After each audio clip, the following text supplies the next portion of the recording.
Olá, seguimos com o nosso tema da blasfêmia contra o Espírito Santo. A pregação anterior eu falei do aspecto positivo das palavras de Jesus em Mateus 12:31 e Marcos 3:28, quando fala que há perdão para todo aquele que clamar a Jesus. Esse é o aspecto positivo. Hoje é o aspecto negativo. O verso 31 de Mateus, ele conclui esse verso falando assim: mas a blasfêmia contra o Espírito não será perdoada. E no verso 32 vai dizer: se alguém disser alguma palavra contra o Filho do Homem, isso lhe será perdoado. Mas se alguém falar contra o Espírito Santo, não lhe será perdoado, nem neste mundo, nem no vindouro. Marcos 3:29 fala assim: quem blasfemar contra o Espírito Santo nunca mais terá perdão, mas será culpado do pecado eterno, pois diziam, ele está possuído por um espírito impuro. Benihim, no seu livro Bom Dia Espírito Santo, ele vai falar sobre esta blasfêmia. Ele acredita que o Espírito Santo tem uma natureza sensível e por isso ele se machuca facilmente. Ele usa aquele texto de não contristar o Espírito de Deus como argumento e que por isso ele era de alguma maneira protegido da parte do Pai e do Filho, e por isso a blasfêmia contra ele, contra o Espírito, é claro, não seria perdoada. Esse argumento é questionável, porque mostraria que a Trindade não tem unidade nos seus atributos e essência. Parece que há Deus poderoso, há um Deus poderoso no Pai, um Deus poderoso no Filho, e um Deus não tão poderoso no sentido de emoções, como o Espírito. Tornaria o Espírito um Deus que precisasse ser protegido da parte do Pai e do Filho. Essa colocação assim, de uma espécie de hierarquia enquanto à força é herético. Então, assim, é um argumento bem fraco, é muito fraco a favor da blasfêmia contra o Espírito Santo. Isso não é o que a Bíblia quer mostrar. Jesus não mostra fraqueza no Espírito, nem uma proteção especial. O texto de Marcos, o verso 30, nos dá a chave do porquê a blasfêmia contra o Espírito, porque Jesus enfatiza a blasfêmia contra o Espírito. O verso 30 fala, pois diziam, ele está possuído por um espírito impuro. E lembre que eu falei anteriormente que os fariseus acusavam Jesus de estar possuído por Beelzebul e operar pelo poder de Beelzebul. E ali nós temos que fazer uma pequena retrospectiva para pensar o seguinte: o Espírito sempre operou ativamente no ministério de Jesus. Ativo. Participou do nascimento, participou do batismo. Foi o Espírito que levou Jesus ao deserto para ser tentado pelo diabo. Foi o Espírito, Jesus no poder do Espírito foi até Nazaré para dar sua primeira pregação. Jesus agiu no poder do Espírito, operou milagres pelo poder do Espírito. Jesus foi ungido para ministrar suas palavras e mensagens. Jesus foi assistido pelo Espírito na cruz para se oferecer imaculado a Deus Pai. E o Espírito participa da ressurreição de Cristo. Mas não é somente em Cristo que o Espírito participa. Ele participa em nós também ativamente. O Espírito nos convence de pecado, de justiça, de juízo. O Espírito nos leva a Jesus. O Espírito nos ajuda a orar. O Espírito nos reviste de poder para testemunhar. O Espírito ilumina nosso entendimento para entender as Escrituras. O Espírito nos redargui quando pecamos. O Espírito nos santifica. O Espírito ressuscitará nossos corpos mortais. Então, tudo acontece por obra do Espírito, porque o Espírito glorifica Cristo. O Espírito de Deus, ele vai glorificar Jesus, ele vai mostrar Jesus. O objetivo do Espírito Santo hoje é que Cristo seja exaltado, porque o objetivo de Cristo é glorificar o Pai e mostrar o caminho do Pai. Voltamos à Trindade. Então, quando nós colocamos uma das partes da obra de Cristo, da sua vida, seu ministério, inclusive da sua própria natureza, colocamos isso ao nível de Satanás, ali onde nós entramos num problema, negar a obra de Cristo, negar a pessoa de Jesus, sua vida e sacrifício, negar o Espírito, negar a dupla natureza de Jesus, negar Jesus como Salvador, negar que Jesus é o caminho, dizer que Jesus é igual ao demônio. isso aí entra na blasfêmia contra o Espírito Santo, mas há um diferencial. Eu quero voltar, por isso que esta pregação é tipo uma retrospectiva daquilo que eu já falei. E por isso foi importante todas as pregações anteriores. Se você chegou nesta, conclua esta mensagem e depois veja as anteriores, você vai entender um pouco de tudo que eu estou falando. Porque há um diferencial. O diferencial é que quem blasfema contra o Espírito Santo não é um neófito. Não é aquele que desconhece, não é o ignorante, não é a pessoa que não sabe, não é a pessoa que está falando por falar. Paulo negou Jesus, Paulo fez tantas coisas, mas Paulo se arrependeu e ele fala, eu fiz por ignorância. E há uma diferença, e é verdade, quem age por ignorância, porque ele age porque o outro falou, é aquelas pessoas que vão falar aquilo, falam assim, a Bíblia não é relevante, por quê? Porque a Bíblia foi escrita por homens, assim, assim. A Bíblia foi escrita por homens, é claro, não? Mas a maneira como mas também foi escrita por Deus, ela tem uma dupla autoria. As pessoas que negam a dupla autoria das Escrituras, as pessoas que falam que os evangelhos não falam tudo sobre Jesus, sino que tem outros evangelhos que vão mostrar outras áreas de Jesus que os sinóticos e João não vão falar e que por isso foram negados pela igreja. Sabe esse tipo de questões que são são especulações, na verdade? Então, esse tipo de coisa não se encaixa aqui. Nós não podemos colocar qualquer pessoa negando, blasfemando contra o Espírito. O diferencial está, e nós temos que ir para os fariseus da história. Porque os fariseus reconheceram que somente Jesus poderia ter feito um milagre. Lembra que eles nunca contestaram o fato da libertação do endemoniado, surdo e mudo. Eles acreditavam que isso era verdade. Eles sabiam que Jesus agia no poder de Deus. Sabiam. Nós vemos isso principalmente no Evangelho de João, ou naquela fala, naquele diálogo, quando falam para Jesus, quem te deu autoridade para fazer isso? Porque eles, que tanto questionaram João, acabaram reconhecendo de que João era um enviado de Deus. E da mesma maneira, João testemunhou de Cristo, então dá para tirar suas conclusões. Mas as pessoas que blasfemam contra o Espírito Santo foram pessoas que estiveram experimentando a graça de Deus de uma maneira não dentro da graça, mas foram testemunhas da operação da graça, foram testemunhas do poder de Cristo, foram testemunhas da obra de Jesus. Eles foram convencidos, mas nunca convertidos. Então, 3 características dessas pessoas, 3, e dessas 3 vão ser nossas 3 últimas mensagens. Hoje, e as outras 2, eu quero falar dessas 3 características das pessoas que blasfemam contra o Espírito Santo. Eu já dei algumas características delas nas pregações anteriores, mas agora eu quero focar, até porque eu falei que eu ia usar 2 textos na Bíblia que até hoje usei somente um pouquinho, e depois eu vou querer focar neles. A primeira característica de uma pessoa que blasfema contra o Espírito Santo é justamente isso.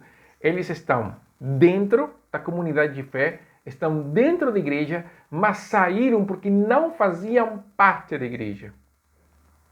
O texto de João, na sua primeira carta, a primeira de João, capítulo 2, verso 18 ou 19, vai falar assim: filhinhos, esta é a última hora. O anticristo está vindo. Já muitos anticristos se têm levantado conforme ouvistes. Por isso sabemos que é a última hora. Eles saíram dentre de nós, mas não eram dos nossos, pois se fossem dos nossos, teriam permanecido conosco.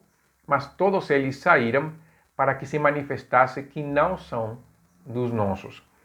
Esse vai ser o tema agora, nesta mensagem. Eu vou falar sobre essas pessoas que estão no nosso meio, mas saíram do nosso meio. Essa é a primeira característica daqueles que blasfemam contra o Espírito Santo. Eles estão e não estão. A segunda característica é que eles têm a consciência de quem é Jesus. Eles sabem quem é Jesus. Mas publicamente o negam e servem de pedra de tropeço aos outros. Mas pregam o erro, sabendo que esse erro é mentira. Mas não é qualquer erro. Eles pregam uma heresia, sabendo que é heresia. Podemos lembrar as palavras de Jesus aos fariseus em Mateus 23? Sim, com toda certeza. A acusação de Jesus aos fariseus em Mateus 23 vai falar justamente das pessoas que blasfemam contra o Espírito Santo. E a última característica daqueles que blasfemam contra o Espírito Santo, eles blasfemam da natureza e do poder de Cristo, tornando inválida a cruz. Eles fecham a porta do reino dos céus. Ninguém entra, mas eles também não entram. E os textos de Hebreus capítulo 6 e Hebreus capítulo 10 se encaixam aqui. E esses são os dois textos que eu já falei que eu ia compartilhar sobre eles, porque são interessantes, porque vão mostrar algumas características interessantes a respeito do que blasfema contra o Espírito e como reconhecer aquele que não blasfema. Eles vão falar das duas coisas. Então esse texto é bem interessante e eu quero também focar neles nesse momento. Então 3 características daquele que blasfema contra o Espírito Santo. Eles saíram de nós, mas não eram dos nossos, conforme 1 de João capítulo 2. Eles negam, eles pregam mentiras sabendo que é verdade. Eles sabem quem é Jesus, mas negam Jesus. E ao mesmo tempo, eles blasfemam da cruz de Cristo. Eles tornam inválida a cruz de Cristo. Vamos com a primeira característica, então. Quem blasfema contra o Espírito, ele está na igreja, mas não faz parte da igreja. 1 de João 2, 18 a 19, já lemos. Saíram de nós, mas não eram dos nossos.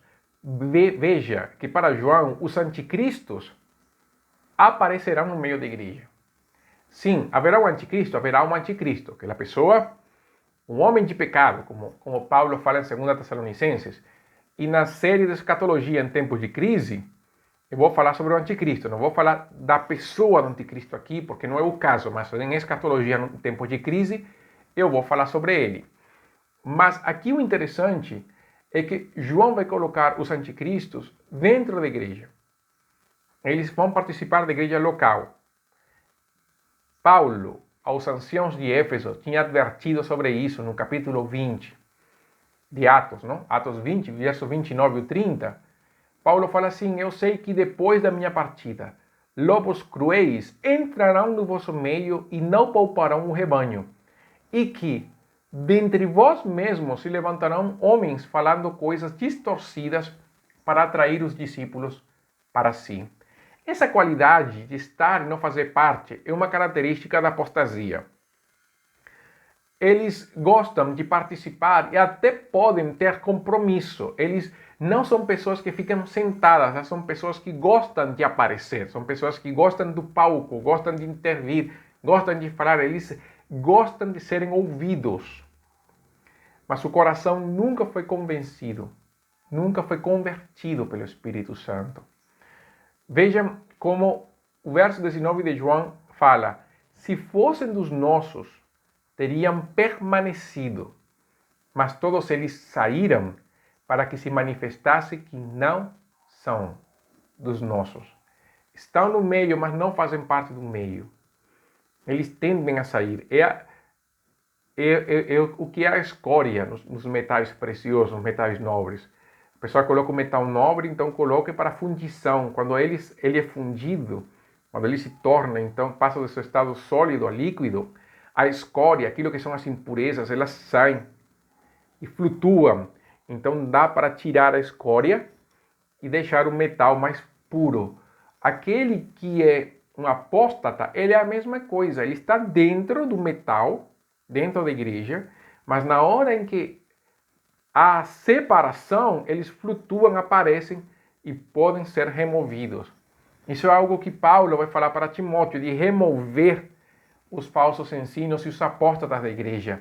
Em 1 Timóteo 1,3, Paulo fala: conforme te pedi, quando partia para a Macedônia, permanece em Éfeso, para advertires a alguns de que não ensinem outra doutrina. Essa palavra outra doutrina, Mauns, um comentarista bíblico, traduz essa palavra como ensinar uma doutrina que é essencialmente diferente. A palavra outra doutrina, na verdade, é uma palavra no grego, não? Seria heteros didáscalos. Heteros, que quer dizer outro de classe diferente, aí nos lembramos de heterossexual. E didáscalos, que tem a ver com ensino, com doutrina, aí lembramos da didática. Ok? Então seria outro ensino, outra doutrina. Timóteo devia interromper o ensino pervertido, fundamentado na observação da lei, nesse caso, e das genealogias como meio de salvação. Veja esse caso interessante. Em Atos capítulo 20, Paulo adverte aos Efésios de que falsos mestres entrariam no rebanho e outros se levantariam no meio. Anos depois, Paulo coloca Timóteo em Éfeso justamente para combater aquilo que ele já tinha predito anos antes. Essas pessoas, esses falsos mestres, deveriam, se não se arrependessem, receber uma excomunhão sumária. E nós vemos isso no caso de Himeneu e Alexandre, no próprio capítulo 1 de 1 Timóteo, nos versos 19 e 20. Paulo fala, conservando a fé de uma boa consciência, pois alguns, vindo a rejeitá-la, naufragaram na fé. Entre esses estão Himeneu e Alexandre, os quais entreguei a Satanás para que aprendam a não blasfemar. Esse entregar a Satanás é a excomunhão na igreja, é a exclusão da igreja. É que eles não participem mais da comunhão dos santos. Um falso mestre pode aparecer de fora, pode aparecer de dentro. A questão é que ele trabalha também de uma maneira sorrateira, tipo o Absalão. Tenta ganhar a confiança dos outros, para quando ele se levantar, ele já tem uma boa parte do grupo estando no seu bando, porque ele trabalha dessa maneira, na crítica, na murmuração, por baixo, tentando então levantar as pessoas contra o Evangelho de Cristo. Por isso, esse messianismo e exclusivismo na interpretação das Escrituras, quando a pessoa se coloca como o único que pode interpretar, o único que sabe, o único que tem a revelação, o único que tem o conhecimento, e despreza os outros, e não ensina nada para os outros, sino que ele detém todo o conhecimento e poder, é uma característica desse apóstata. 2 Timóteo capítulo 3, Paulo, aliás, para Timóteo vai falar isso. Vai falar que são homens que se amarão a si mesmos, serão gananciosos, arrogantes, presunçosos, blasfemos, desobedientes, ingratos, ímpios, sem afeição natural, incapazes de perdoar, caluniadores, descontrolados, cruéis, inimigos do bem, traidores, inconsequentes, orgulhosos, mais amigos dos prazeres do que amigos de Deus, com aparência de religiosidade, rejeitando-lhe o poder. E Paulo vai dizer que eles entram sorrateiramente na casa de mulheres tolas, carregadas de pecado, dominadas por várias paixões, sempre aprendendo, nunca chegam ao pleno conhecimento da verdade. O apóstata trabalha assim. Trabalha dentro de casa, visita as pessoas e murmura, fala heresia e tenta convencer e convence as pessoas e vai então ganhando adeptos dentro da comunidade da fé. Ele tira a autoridade das Escrituras, ele fala contra Jesus, ele fala contra a doutrina, mistura coisas, entra. Hoje não precisa de pessoas entrando na igreja, hoje pela internet as pessoas deixam entrar nas suas casas heresias, falsos mestres, falsos profetas e vão trabalhando então as doutrinas fundamentais da igreja e começam então a negar. Por exemplo, as pessoas que negam a importância da igreja local. Essa é uma. E é duro, porque tem pessoas que desprezam a igreja local, tem pessoas que falam mal da igreja local como se ela fosse um invento do demônio. Na verdade, a igreja local é uma instituição dada pelo próprio Jesus. Nós vemos igrejas locais em todo lugar. Nós vemos igrejas locais nas Escrituras. Toda igreja que se encontrava numa cidade, no momento em que a Bíblia foi escrita, é claro que havia uma igreja por cidade. Lógico, porque eles estavam estabelecendo uma igreja central para logo após essa igreja abrir dentro das outras cidades a sua comunidade. Mas sempre eles tiveram um local de reunião fixo, que no começo foram as casas, mas com o aumento da perseguição foram as catacumbas. E foi depois que eles começaram a se reunir em lugares específicos para adorar. Mas lembre que a igreja de Jerusalém tinha um local específico. Eles se reuniam nas casas, mas também no lado de fora do templo. Para eles era seu lugar fixo, era o local da igreja. Igreja local não é o prédio, é onde a igreja se reúne para louvar a Deus. Pode ter um endereço fixo ou não. Mas falar contra a igreja local é uma heresia. Essa para falar de uma, não? Uma heresia bem light, não tem muitas outras que são faladas hoje. Mas o que nós devemos fazer? Nós devemos fechar o ouvido a essas pregações que são diferentes daquilo que conhecemos, das Escrituras Sagradas, investir no Evangelho, nós temos que ler a Bíblia sistematicamente, manter a vida de oração e manter a vida em oração, perseverar a unidade do Espírito, congregar-nos, reunir-nos uns aos outros assim que pudermos. E nesta época, pensemos em maneiras criativas de nos reunir como igreja. Dúvidas são normais, mas peça sempre ajuda a pessoas que você conhece e que você pode justamente confiar na resposta deles. E investir, e aqui vem a parte da liderança, investir na formação de líderes, conhecimento bíblico, nunca está demais aprender. Por isso é que nós devemos manter a essência da nossa fé e não andar por ali misturando temperos para que nossa comida fique mais saborosa. O maná foi o mesmo por 40 anos e quando eles se queixaram veio o juízo de Deus contra eles.